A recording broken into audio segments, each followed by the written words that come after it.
अस्सलाम वालेकुम। मेरा नाम कदसवत। आज 26 जून 2022 है और जैसे कि आपको पता है कि मैं वोकेशन में हूँ। इस दौरान भी मैं आपके लिए क्रिप्टो न्यूज़ और अपडेट्स का अरेंजमेंट करने की कोशिश कर रहा हूँ। इस वक्त मैं एक होटल के टेरेस में मौजूद हूँ और मैं मेरे बैकग्राउंड पे आपको सूरज अपनी आबोताब से निकलता हुआ नज़र आ रहा है। उसकी जो रोशनी है वो कैसे बैकग्राउंड पे पहाड़ों को चीरते हुए उधर से निकली और पीछे पहाड़ और लाइट एक्सपोजर ज़्यादा होने की वजह से आपको वो पहाड़ नज़र नहीं आ रहे। अभी मैं कुमराट वैली से निकल के थल वैली पे आया हूँ। यहाँ से मेरा इरादा है कि मैं 1-2 घंटे तक मेरा जो ड्राइवर है फोर व्हीलर गाड़ी वाला वो आएगा, हमें पिक करेगा हमारी फैमिली को और हमें इंशाल्लाह हम आज जहाज़ बांडा का विजिट करेंगे एरिया। कहा जाता है कि ये कुमराट वैली अगर कोई बंदा आए और जहाज़ बांडा ना विजिट करे उसको उसको आप ये कह सकते हैं कि उसने असल जो कुमराट वैली का हुस्न है वो देखा ही नहीं है। तो आज हम इंशाल्लाह वहाँ पड़ाव करेंगे और अगर वहाँ पे हमने रात स्टे किया तो फिर शायद कल का बुलेटिन मैं आपको आपके साथ ना शेयर कर सकूं क्योंकि रात वहाँ स्टे करेंगे, वहाँ मुझे नहीं लगता इंटरनेट की एक्सेस होगी। फिर भी मैं कोशिश करूंगा जब वापसी आई तो शायद आपको लेट शेयर करूं न्यूज़ अपडेट्स वगैरह, कोशिश करूंगा मैं। चलें अभी आते हैं क्रिप्टो मार्केट की तरफ और मार्केट यूं ऐसा महसूस हो रहा है कि जैसे थोड़ी सी स्टेबिलिटी उसमें आ रही है। कल के बुलेटिन में भी मैंने आपको बताया और एक और दूसरा सिग्नल मैं आपको बताता हूँ। जब बेयर मार्केट आती है ना तो बेयर मार्केट में हम जैसे जो इन्फ्लुएंसर्स होते हैं, सॉरी मैं अगर आपको ये लग रहा है कि मैं आपको इन्फ्लुएंसर कह रहा हूँ, लेकिन हम जैसे यूट्यूबर्स या सोशल मीडिया पे अपनी न्यूज़ इंफॉर्मेशन की वजह से इम्पैक्ट डालने की कोशिश करते हैं तो इनको जो क्रिप्टो प्रोजेक्ट्स होते हैं वो बियर मार्केट में कांटेक्ट नहीं करते। पिछले यूं समझ लें कि रमज़ान के बाद से लेके अभी तक कोई ऐसा जितनी ज़्यादा प्रमोशंस मेरे चैनल पे नहीं आ रही थी। तो वो एक तरह का सिग्नल था कि भाई अब जो इन्वेस्टर है वो इंतज़ार कर रहा है कि ये जो ऊँट है किसी करवट बैठे, उसके बाद हम फिर अपने प्रोजेक्ट्स लॉन्च करें ताकि लोगों को मार्केट पे एतमाद होगा तो ही मार्केट में हमारे प्रोजेक्ट में कोई इन्वेस्टमेंट आएगी। तो एग्ज़ैक्टली बिल्कुल ऐसा ही हो रहा है। अभी पिछले चंद दिनों के अंदर अंदर मुझे मल्टीपल जो क्रिप्टो कंपनीज हैं, प्रोजेक्ट्स हैं, वो अपनी प्रमोशन के लिए कांटेक्ट कर रही हैं।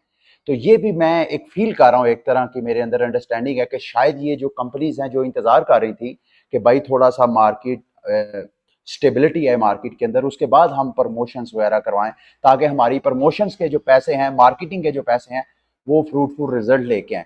तो अब ये भी मुझे एक तरह का सिग्नल है। मैंने कहा मैं आपके साथ शेयर करता हूँ। इसका ये कतई मतलब नहीं है कि मेरे चैनल पे होने वाली हर प्रमोशन, हर प्रमोशनल प्रोजेक्ट है उसमें आपने इन्वेस्टमेंट करनी है, बल्कि मैं तो अक्सर आप लोगों को कहता हूँ कि जब भी आपने, मैं या मेरा कोई भी टीम मेंबर आपको कोई प्रोजेक्ट में इन्वेस्टमेंट करने को कहे तो आपने ब्लाइंडली उस पर ट्रस्ट नहीं करना, बेशक वो प्रमोशनल है या बेशक वो फ्री है।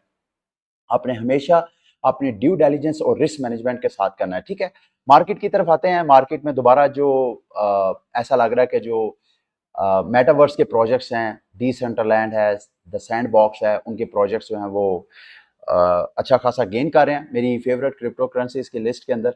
और मार्केट की अगर मैं वीकली राउंड अप आपको बाद में देता हूँ, आज मैं चाह रहा हूँ कि जो पिछले हफ्ते का सारा राउंड अप है वो मैं आपके साथ बाद में शेयर करूँ, लेकिन कल मैंने KuCoin की लैंडिंग प्लेटफॉर्म से मुतल्लिक वीडियो बनाई। उस हवाले से आपने मल्टीपल मेरे से क्वेश्चन पूछे, वो मैं क्वेश्चन इस वीडियो में आपके साथ एड्रेस कर देता हूँ ताकि अगर आपने उसमें कोई इंटरेस्ट लेना है, कोई इन्वेस्टमेंट करनी है, तो आप मेरी उसमें ओपिनियन ले लें। एक मेरे से क्वेश्चन ये किया गया, जैसे ही मैंने ये वीडियो अपलोड की तो मेरे एक दोस्त थे, जानने वाले थे, मेरे साहब का कुलीग हैं, उन्होंने मुझे व्हाट्सएप पे मैसेज किया कि भाई आपने KuCoin की लैंडिंग प्लेटफॉर्म में रिस्क की बात की है। रिस्क का क्या मतलब है? क्या अगर हम यहाँ पे अपने फंड्स स्टेक करते हैं तो क्या कोई हमारे फंड्स लेके भाग जाएगा? बहरहाल आप किसी को उधार दे रहे हैं, वो आपसे फंड्स लेके उसको यूज कर रहा है, तो वो कहीं लेके भाग तो नहीं जाएगा? ये बात क्वेश्चन बड़ा जेन्युइन था। आ, इसका मैं चाह रहा था कि मैं आपको जवाब दे दूं। मेरे अपने अकाउंट में जब मैंने कल वीडियो बनाई उसमें मेरे पास 900 समथिंग बैलेंस पड़ा था, 990 के करीब USDT पड़ा हुआ था। आपने अगर वो वीडियो वॉच किया तो आपको पता। वो मैंने वीडियो बनाने के बाद मैंने भी अपना फॉर अ टेस्ट मैंने $900 उसमें इन्वेस्ट कर दिया।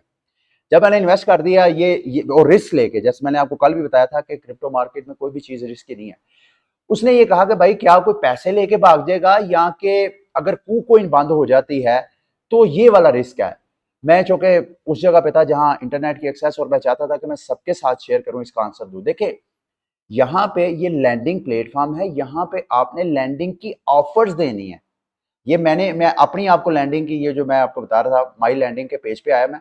यहाँ पे देखें मेरा यूएसडीटी, इसकी डिटेल पे मैं आता हूँ। जो मैंने कल कल की डेट में, ये देखें कल 25 तारीख, यहाँ पे आपको डेट नजर आ रही है, 25 तारीख पे मैंने 996 यूएसडीटी का ऑर्डर अपना प्लेस कर दिया और अभी उसमें से 0 यूएसडीटी फिल हुआ है। तो आपने यहाँ पे जब लैंडिंग करनी है तो फौरन आपकी लैंडिंग नहीं हो जानी, बल्कि ये आप लैंडिंग ऑफर करवा रहे हैं आपकी अपनी प्राइस के ऊपर।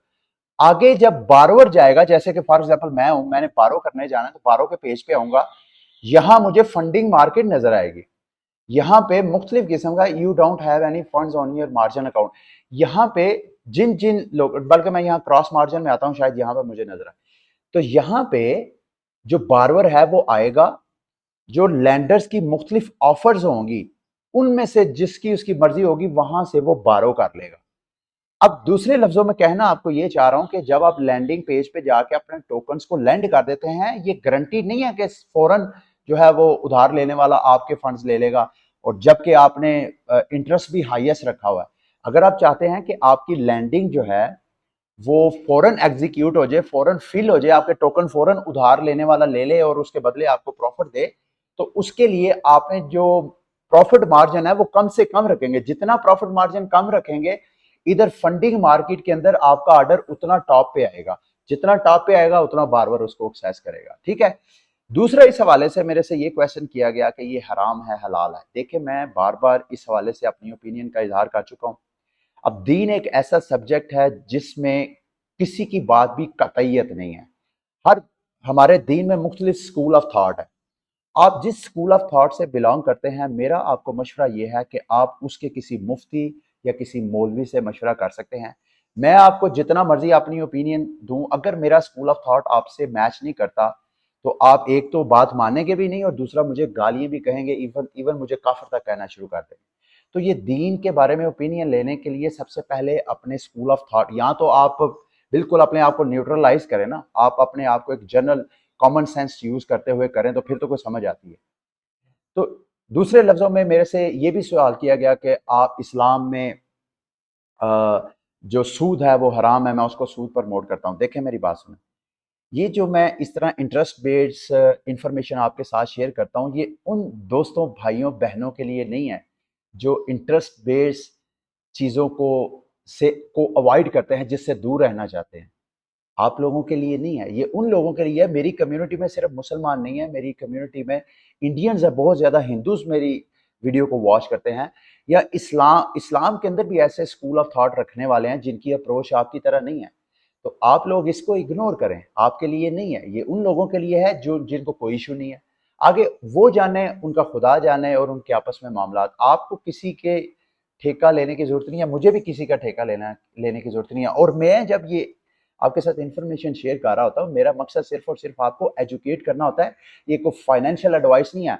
आगे हर बंदे के हाथ में अपना मोबाइल है, टैब है, अगर वो लैपटॉप कंप्यूटर पे है, उसके हाथ में अपना माउस है, आगे उसने अपनी खुद विल पावर के साथ क्लिक करके तो उसको एग्जीक्यूट करना होता है। मैं एग्जीक्यूशन में मेरा कोई अमल दखल नहीं है। ठीक है। आगे आते हैं मार्केट की तरफ। बहुत टॉक हो गई कुकोइन के लैंडिंग प्लेटफॉर्म से मुतल्लिक, लेकिन इस हवाले से मेरा ख्याल है कि काफ़ी ज़्यादा जो क्वेश्चन अबहम थे वो मैंने क्लियर कर दिए हैं कि जब कभी भी आपने कुकोइन के लैंडिंग प्लेटफॉर्म पे जाना है तो वहाँ पे ऑफर कोशिश करें कि वो वाली रीजनेबल ऑफर लगाएं जिसपे आपका बारवर जो है वो आपसे खरीद भी ले। अगर आप मैक्सिमम लगाएंगे, जैसे मैंने यहाँ पे 2% डेली का मैंने लगाया, ये देखें, जो मैंने यूएसडीटी का $900 का लगाया, वो मैंने इंटरेस्ट लगाया 2%, मुझे डेली का है। तो ये इतना हाईएस्ट कौन पे करेगा? इसी वजह से मेरा ये ऑर्डर अभी तक एग्जीक्यूट नहीं हुआ। तो कोशिश करें इंटरेस्ट कम से कम रखें, और जब आप इंटरेस्ट बेस्ड चीज़ें करने लगें तो आप अपने जो दीन है, अपना जो कवानीन है और जो आपके मुल्क के, उनको मलहूज़े खातर रख के तो फिर उसमें इंटरेस्ट लें। आगे आते हैं जी क्रिप्टो मार्केट की दीगर क्रिप्टो करेंसीज की तरफ। आज संडे है, इस हफ्ते का आखिरी दिन है, और बिटकॉइन का वीकली चार्ट आप देख रहे हैं कि इस वक्त जब मैं वीडियो बना रहा हूं, मुझे नहीं मालूम वीडियो बनाने के बाद हालात कैसे होते हैं, लेकिन वीडियो बनाने के दौरान जो वीकली कैंडल है बिटकॉइन की वो ग्रीन कैंडल बन रही है, और ये पिछले जो यूं समझ लें कि पिछली 15 वीकली कैंडल्स में ये दूसरी कैंडल होगी अगर ये ग्रीन कैंडल क्लोज होती है। और साथ साथ मार्केट की दूसरी बड़ी क्रिप्टो करेंसी इथीरियम की बात की जाए तो इथीरियम तो पिछले ये देख रहे हैं, पिछली ये सारी जितनी 1 2 3 4 5 6 7 8 9 10 11 पिछली 11 रेड कैंडल्स बनाने के बाद ये 12 भी उसकी कैंडल जो है, अगर ये ग्रीन कैंडल क्लोज होती है तो ये एक तरह का बड़ा सुकून होगा इथीरियम इन्वेस्टर्स के लिए। और ये इस वक्त 200 की मूविंग एवरेज के बिल्कुल पास ये ट्रेड हो रहा है। अगर तो इस कैंडल से ऊपर ऊपर इसकी ये कैंडल क्लोज होती है और अगली कैंडल इसी 200 मूविंग एवरेज के ऊपर स्टार्ट होती है, तो ये एक तरह का टेक्निकली अगर देखा जाए तो एक तरह का सिग्नल है कि भाई इथीरियम ने अपना बॉटम देख लिया। यहाँ पे ये टेक्निकल एनालिसिस है, जरूरी नहीं टेक्निकल एनालिसिस जो है वही प्राइस को ड्राइव करें। मुमकिन है कोई और फंडामेंटल ऐसी कोई न्यूज आ जाए, कोई सेंटीमेंट इस तरह मार्केट में फिर उभरना शुरू हो जाए जिसमें फिर एक तरह बियर एनवायरनमेंट बन जाए और इथीरियम की प्राइस फिर क्रैश हो जाए। लेकिन 200 की मूविंग एवरेज लाइन जो है स्ट्रॉन्ग सपोर्ट होती है किसी भी क्रिप्टो करेंसी की बॉटम को देखने के लिए। तो अगर इथीरियम की प्राइस इस 200 मूविंग एवरेज की लाइन के ऊपर ऊपर क्लोज होकर ऊपर ऊपर ही स्टार्ट होती है, तो एक तरह का आप कह सकते हैं कि टेक्निकल इंडिकेटर आपको मैसेज मिल गया कि यार इथीरियम ने अपना बॉटम देख लिया। अच्छा जी, वीकली राउंड अप में इस सारे हफ्ते क्या क्या चीजें मैंने आपके साथ शेयर की जिस वजह से मार्केट आपको थोड़ा सा इस हफ्ते जो है वो ग्रीन नजर आई। एक तो FTX ने बेल आउट पैकेजेस दिए। कल मैंने आपके साथ शेयर किया कि कल ब्लॉकीफाई को इन्होंने कोई मेरा ख्याल 200 मिलियन प्लस का बेल आउट पैकेज दिया, और साथ ये भी इनसाइडर की न्यूज़ थी कि शायद जो FTX है वो ब्लॉकीफाई को अक्वायर कर ले, उसको खरीद ही ले। फिर इसके अलावा इसी हफ्ते की न्यूज़ थी कि FTX ने वॉयजर को भी तकरीबन 600 मिलियन प्लस की लोन जो थी वो दिया ताकि वो भी बैंक्रप्सी के पास थे 3 एरोस कैपिटल की वजह से। तो ये इस हफ्ते की बिग बिग न्यूज़ थी जिसका इम्पैक्ट हुआ मार्केट इस हफ्ते जो है वो थोड़ी स्टेबलाइज आपको नजर आई। और इस हफ्ते एक और बड़ी NFT के हवाले से एक्टिविटी हो रही थी। न्यूयॉर्क सिटी में एक NFT कॉन्फ्रेंस थी और उसको ले उसी दौरान ये बोर्ड ऐप यार्ड क्लब से मुतल्लक एक सोशल मीडिया पे किसी इन्फ्लुएंसर ने एक वीडियो बनाई कि इनके जो सारे एप्स हैं ये रेसिस्ट हैं। किसी ने इसको नाजी कहा तो सोशल मीडिया पे अच्छी खासी टॉक हो रही थी, कोई मुस्कुरा रहा था, कोई उसको जिसका कोई अपना रेसिज्म से मुतल्लक कोई सेंटिमेंट्स थे वो उसको अपीजमेंट मिल रही थी। बहरहाल ये भी हॉट टॉपिक रहा सोशल मीडिया पे। अच्छा, दूसरा इस हफ्ते ये जो हफ्ता गुजरा है बिटकॉइन इज डेड। जैसे बिटकॉइन इस हफ्ते के स्टार्ट में मेरा ख्याल है जुम्मे के दिन की बात है, बिटकॉइन अपने 20,000 की प्राइस तक पहुंचा तो बिटकॉइन इज डेड जो Google searches all time high के ऊपर थी। तो इस हवाले से मैं मेरी एक अपनी ओपिनियन है। देखें, आज से कोई मेरा ख्याल है 30-32 साल या शायद इससे भी ज्यादा 35-36 साल पहले इंटरनेट की पॉपुलैरिटी भी इसी तरह थी जैसे कि आजकल क्रिप्टो करेंसीज की है। आपको मैंने कल के बुलेटिन में बताया कि मास्टर कार्ड ने सर्वे किया है 40 ममालक का जिसमें 35,000 का सैंपल लिया। पॉपुलेशन 40 ममालक की 35,000 पॉपुलेशन उसने का सैंपल लिया पॉपुलेशन का, उसका सर्वे किया तो उसमें मेजॉरिटी ऐसी थी जिन्होंने क्रिप्टो करेंसीज को तो बिल्कुल ऐसे ही जैसे ये, मैं बल्कि एक पिक्चर आपके साथ शेयर करता हूँ। ये उस वक्त जब ये सन 2000 का, हाँ 5 दिसंबर सन 2000 का अखबार है।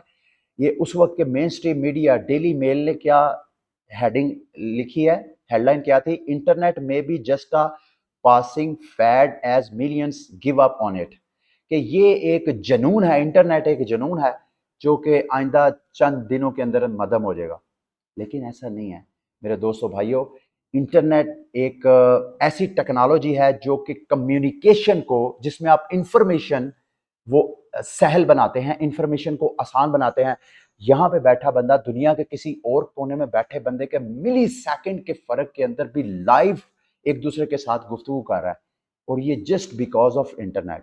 तो बिल्कुल इसी तरह ये जो इंटरनेट बिटकॉइन इज डेड की सर्चेज हो रही थी उनके हवाले से मैं ये कहना चाहता हूं कि जैसे इंटरनेट एक तरह का वे है इंफॉर्मेशन को एक जगह दुनिया के एक कोने से दूसरे कोने में पहुंचाने के लिए, इसी तरह जो ब्लॉकचेन टेक्नोलॉजी है, मैं क्रिप्टो करेंसीज की बात नहीं कर रहा, ब्लॉकचेन टेक्नोलॉजी जिसके ऊपर क्रिप्टो करेंसीज बेस है, ये एक ऐसा मीडियम है जिसमें वैल्यू आप दुनिया के एक कोने से दूसरे कोने पे पहुंचा सकते हैं, और विदाउट एनी एक्स्ट्रा चार्जेस और विदाउट एनी डिले।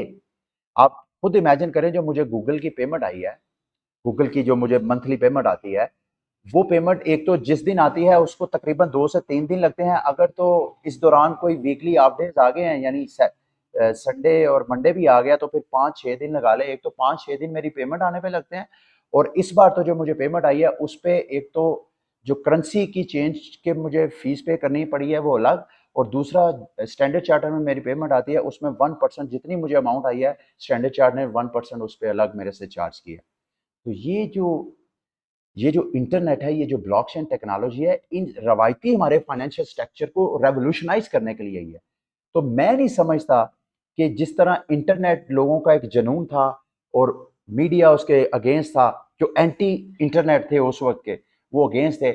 आज जैसे क्रिप्टो करेंसीज हैं, चूंकि ये एक बहुत बड़ा थ्रेट है हमारी रवायती फाइनेंशियल सेक्टर के लिए, तो उनके जो बैक बाइटर्स होते हैं, उनके जो, मैं वो वर्ड यूज नहीं करना चाहता, मेन स्ट्रीम मीडिया में उनके जो प्रमोटर्स होते हैं रवायती फाइनेंशियल बैंकिंग सेक्टर के, वो इस तरह की स्ट्रगल्स भी करते हैं और मीडिया के जरिए वो पैनिक भी क्रिएट करते हैं। तो मैं नहीं समझता जी बिटकॉइन इज डेड। ये मेरी अपनी ओपिनियन है, जरूरी नहीं मैं कोई बहुत बड़ी तोप हूँ, मेरी इंफॉर्मेशन गलत भी हो सकती है, लेकिन हिस्ट्री पिछले 11 साल की यही बताती है कि बिटकॉइन इज नॉट डेड, और आइंदा आने वाली हिस्ट्री भी शायद यही रकम हो कि bitcoin is not dead. Bitcoin की जो मिलियंस डॉलर पर बिटकॉइन की प्रोडिक्शंस हैं एक्सपर्ट्स की, ऑन चेन एनालिसिस और फंडामेंटल एनालिसिस की बेस पे, मुझे लग रहा है कि एग्जैक्टली ऐसे ही हमें होता हुआ नजर आएगा। अच्छा, इसी हवाले से इसी हफ्ते के अंदर जो बिटकॉइन के हवाले से एक बड़ा पॉपुलर मॉडल था, शायद मैंने कल के बुलेटिन में आपके साथ डिस्कस किया था, स्टॉक टू फ्लो मॉडल, उस हवाले से विटालिक बटरन ने अपनी ओपिनियन का इजहार किया सोशल मीडिया के ऊपर। उसके हवाले से भी अच्छी खासी इस हफ्ते में डिबेट हुई, वो भी एक बड़े हॉट टॉपिक था। मैंने कहा आपके साथ शेयर कर देता हूं, आपको रिमाइंड करवा देता हूं।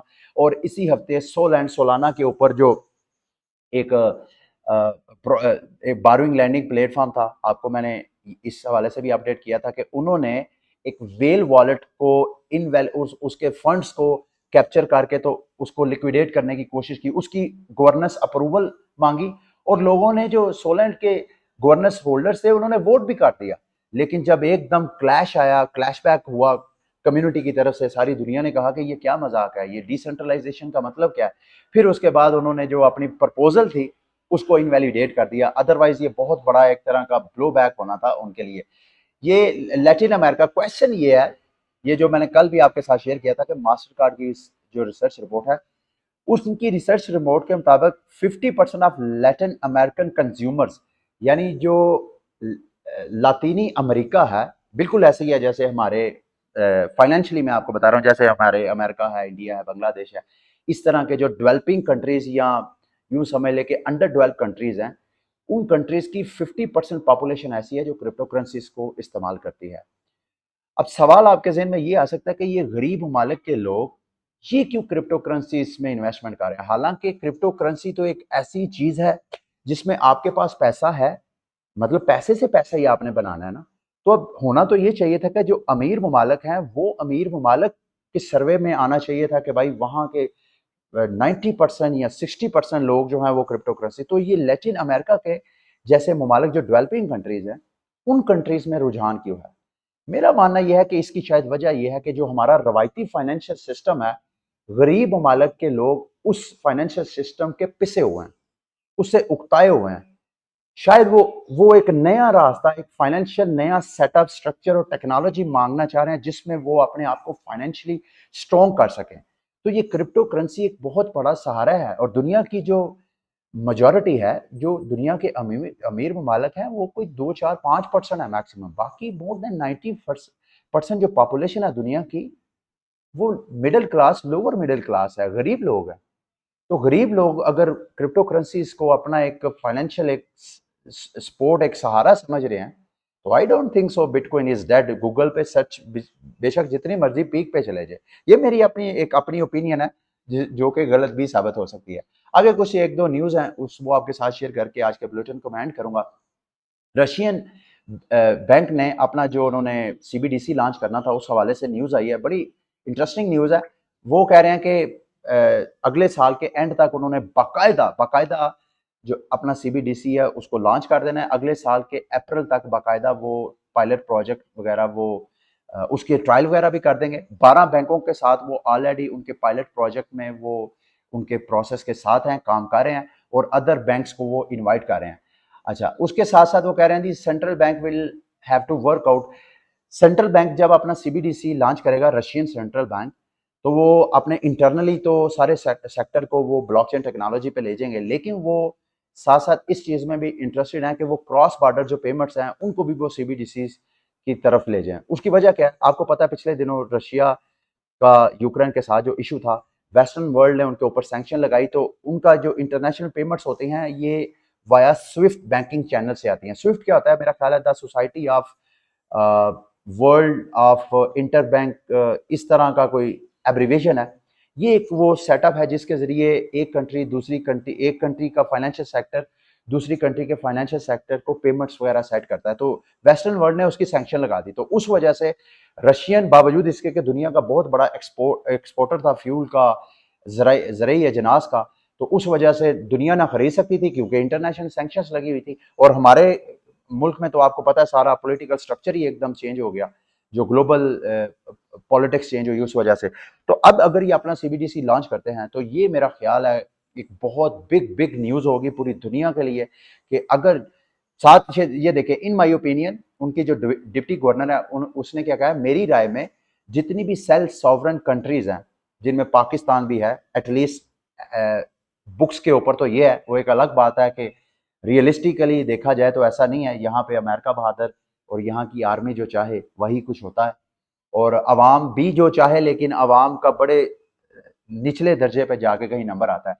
तो जितनी सॉवरन कंट्रीज हैं उनको अपना अपना सीबीडीसी लॉन्च करना चाहिए। अगर हर कंट्री अपना सीबीडीसी लॉन्च करती है तो इस तरह कल कोई दुनिया का एक ब्लॉक किसी दूसरी कंट्री पे अगर सैंक्शन लगाता है और आपकी वो अगर लाइफ लाइन है वो कंट्री, तो अगर आप लोगों का अपना सीबीडीसी होगा तो मेरा नहीं ख्याल आपको कोई टेंशन है। फिर आपको कोई ये वेस्टर्न जो पेमेंट सिस्टम्स है स्विफ्ट तरह के कोई वो यूज़ करने की जरूरत नहीं। आप अपने सीबीडीसी के जरिए क्रॉस बॉर्डर ट्रांजेक्शन वगैरह कर सकते हैं। अच्छा जी, आगे एक और ग्लोबल अडॉप्शन के हवाले से रोज ऑलमोस्ट दूसरे तीसरे दिन कोई ना कोई न्यूज़ आती है। ये स्विफ्ट वॉच मेकर है हेब्लॉट, उन्होंने 200 से ज़्यादा पीसीस नए वॉचेस के लॉन्च किए हैं। ये सस्ती घड़ियाँ नहीं हैं, ये तकरीबन मेरा ख्याल है एक घड़ी पाकिस्तानी रुपये में देखी जाए तो 40 से 50 लाख के दरमियान है। तो इन्होंने अनाउंसमेंट किया कि वो आप कोई भी अपना जो कस्टमर है वो क्रिप्टो करेंसीज के जरिए पे करके, ये जो आपको वॉच नज़र आ रही है मेरा ख्याल है ये $21,000 से ज़्यादा की प्राइस की वैल्यू है। यानी एक बीटीसी दे के जो लोग हैं जो शौक रखते हैं इतनी महंगी घड़ियां पहनने वाला, तो वो पूरा कर सकते हैं। ये सिर्फ यही वॉच बनाने वाली कंपनी नहीं है, इसके अलावा मेरा ख्याल है एक और मैंने न्यूज़ आपके साथ शेयर की थी काफ़ी दिन पहले, मई के महीने में शायद, एक और वॉच बनाने वाली कंपनी है टैग ह्यूइल, पता नहीं इसको प्रोनाउंस कैसे करते हैं, मैं तो यूज़ भी नहीं करता ये ब्रांड इस वजह से। तो उन्होंने भी क्रिप्टो करेंसीज के जरिए ये किया था। अच्छा जी, याहू फाइनेंस ने बाइनांस के सीजी का इंटरव्यू किया, उसकी जो चंद एक लाइनें मैं आपके साथ शेयर कर देता हूँ। बाइनांस ने कहा जी we actually see a lot, हम इस क्रिप्टो मार्केट के अंदर जबकि बेरिश मार्केट है, हम बहुत ज़्यादा अपॉर्चुनिटी इसमें से देख रहे हैं, बहुत से मौके ढूंढ रहे हैं। यही वजह है कि सारी जो क्रिप्टो करेंसीज की कॉरपोरेशंस हैं, कंपनीज हैं, वो अपना स्टाफ ले ऑफ कर रहे हैं, यानी स्टाफ को कट कर रहे हैं।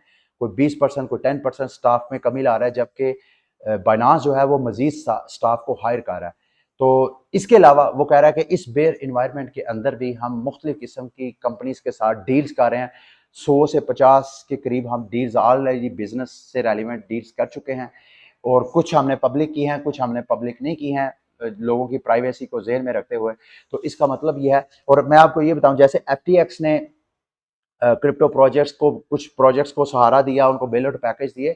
आपको याद होगा कल के बुलेटिन में मैंने रिपीट किया था कि ऑक्सी इन्फिनिटी में जब हैक हुआ था तो बाइनांस ने ऑक्सी इन्फिनिटी को बेल आउट किया था, उसको थोड़ा बहुत सपोर्ट दिया था। तो ये जो बड़े बड़े बिग कॉरपोरेट्स, ये बड़े बड़े जाइंट कंपनीज होती हैं, इनके इंटरेस्ट में है कि ये मार्केट अगर जिंदा है तो ये जो मार्केट है ये इनकी ब्लड लाइन है, ये इनकी ऑक्सीजन है, ये इनका खून है। अगर ये मार्केट के अंदर स्टेबिलिटी होगी तो जाहिर बात है इनके बिजनेसेस फ्लरिश करेंगे। तो बाइनांस, FTX, ये बड़े बड़े एक्सचेंजेस जो हैं, और इनकी मजबूरी है कि अगर क्रिप्टो प्रोजेक्ट कोई ऐसे क्रैश हो रहे हैं जिनसे जिनसे उनके बिजनेस को थ्रेट है, तो वो उन अपने सर्वाइवल के लिए उन प्रोजेक्ट्स को बेल आउट करेंगे। तो बिल्कुल एग्जैक्टली ऐसे ही हो रहा है। इस हवाले से जब मैं सारा इंटरव्यू तो मैंने नहीं सुना, लेकिन सीधा सीधा जो चीज़ें इस न्यूज़ मीडिया आउटलेट ने की थी शेयर, वो मैंने आपके साथ कर दी हैं।